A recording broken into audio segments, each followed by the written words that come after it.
नमस्ते, मैं डॉक्टर कनुप्रिया सिंह नवी मुंबई से 2008 से मैं अपनी क्लिनिक कनुप्रियाज डेंटल केयर में प्रैक्टिस कर रही हूँ। आज हम डिस्कस करते हैं टीथ वाइटनिंग के बारे में, जो कि सभी यंगस्टर्स में और मिडिल एज में आजकल बहुत कॉमन है। और प्रोसीजर क्या है लोग जानना चाहते हैं, कॉस्ट क्या है, करवाना चाहिए या नहीं करवाना चाहिए, कितने टाइम तक ये ट्रीटमेंट उनके लिए अच्छा रहेगा या चलेगा, इफ़ेक्टिव रहेगा।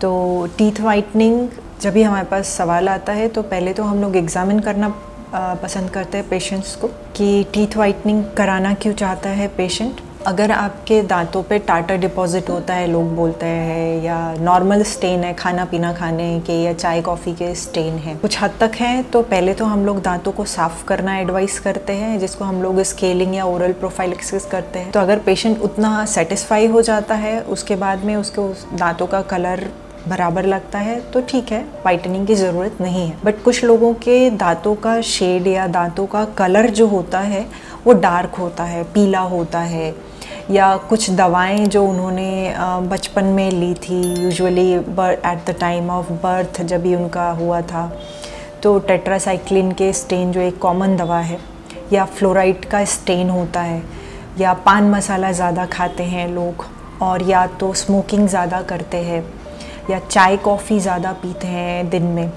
तो ये 4 फैक्टर जो होते हैं आपके दांतों का कलर चेंज कर देते हैं।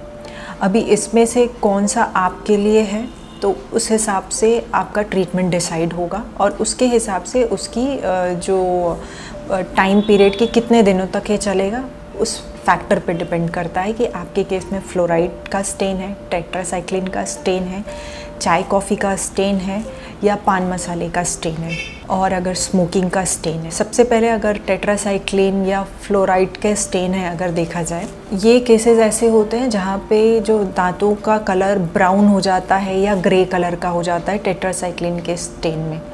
तो ये आपका डेंटिस्ट ही बता सकता है एग्ज़ामिन करने के बाद में, फिज़िकल एग्जामिनेशन के बाद में। तो अगर ये है तो लॉन्ग लास्टिंग ट्रीटमेंट ऑप्शन ऐसे केसेस में क्या होता है, हम लोग ऐसे केसेस में वाइटनिंग या जो ब्लीचिंग प्रोसीजर है वो अवॉइड करते हैं।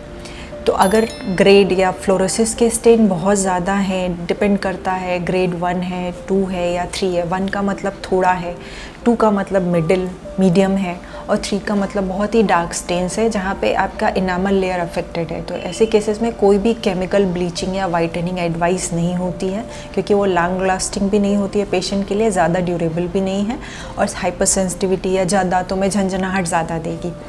तो ऐसे पेशेंट्स के लिए क्या ट्रीटमेंट एडवाइस है, वाइटनिंग करानी है उन्हें, तो कॉस्मेटिक ट्रीटमेंट या कॉस्मेटिक विनियर्स हम लोग बोलते हैं वो करा सकते हैं, जहाँ पे उनको दांतों का कलर और शेप दोनों ही उनके शेड के हिसाब से, जिस कलर का वो चाहते हैं, वाइट चाहते हैं, थोड़ा वाइट चाहते हैं, जो भी शेड है वो उनका डेंटिस्ट उनको दिखा के आप डिस्कस कर सकते हैं।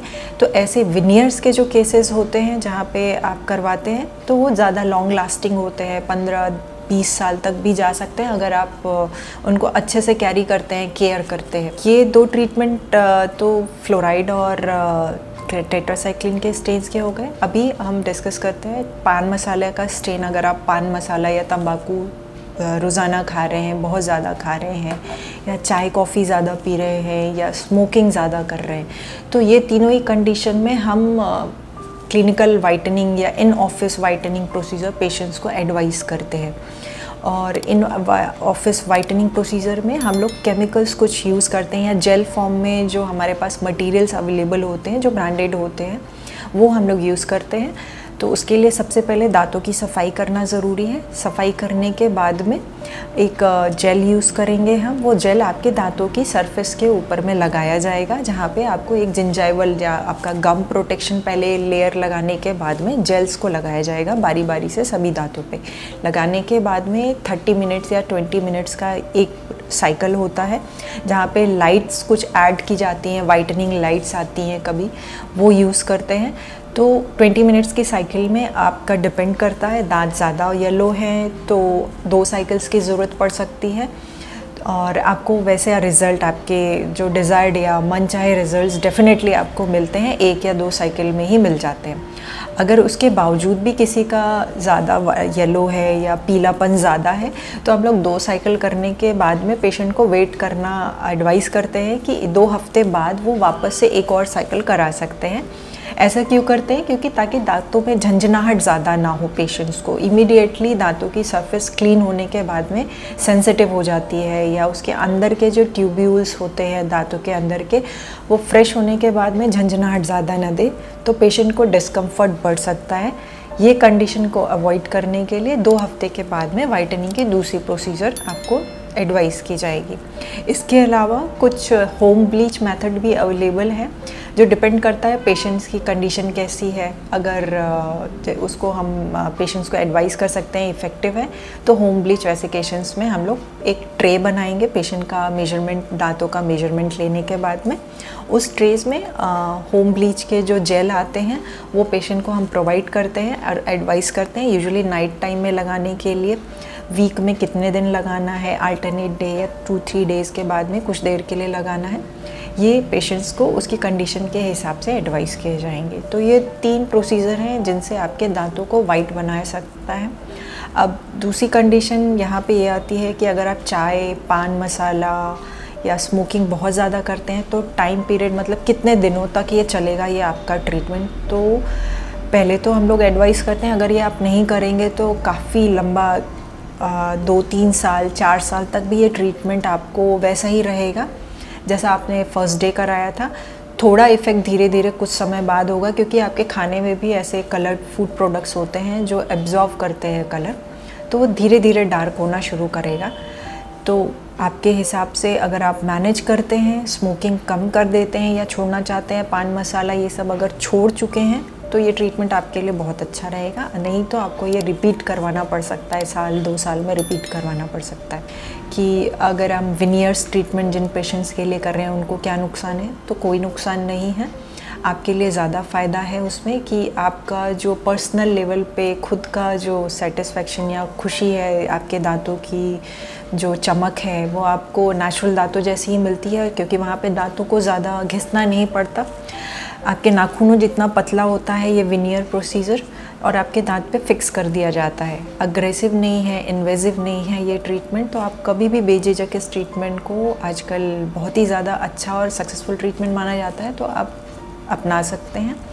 ब्लीचिंग के लिए आप ध्यान देंगे, अगर आपको इन ऑफिस ब्लीचिंग करवानी पड़ रही है या होम ब्लीच भी करवाना पड़ रहा है तो आपको स्मोकिंग, चाय, कॉफ़ी ये सभी चीज़ें कम करनी पड़ेंगी। तो ये ट्रीटमेंट आपके लिए ज़्यादा टाइम तक रहेगा। कॉस्ट दोनों में ही जो खर्चा होता है दोनों का डिपेंड करता है, दोनों का ही अलग है। फ्लोराइड और जो स्टेन है टेट्रासाइक्लिन का, वहाँ पे विनियर के कॉस्ट डिपेंड करता है आपकी कौन सी सिटी में हैं आप और वहाँ पे कितने दांतों का आप करवा रहे हैं, ऊपर के दांतों का है या नीचे का दांतों का है, तो पर टीथ कॉस्ट आपको पड़ेगा। और अगर आप वाइटनिंग करवा रहे हैं या ब्लीचिंग करवा रहे हैं तो सामने के दांतों का खर्चा कितना होगा, तो वो आपके शहर में आपके डेंटिस्ट आपको बता सकते हैं। कौन सा मटेरियल वो यूज़ कर रहे हैं, कौन सी प्रक्रिया वो यूज़ कर रहे हैं उसको वाइट करने के लिए, उस पर डिपेंड करता है।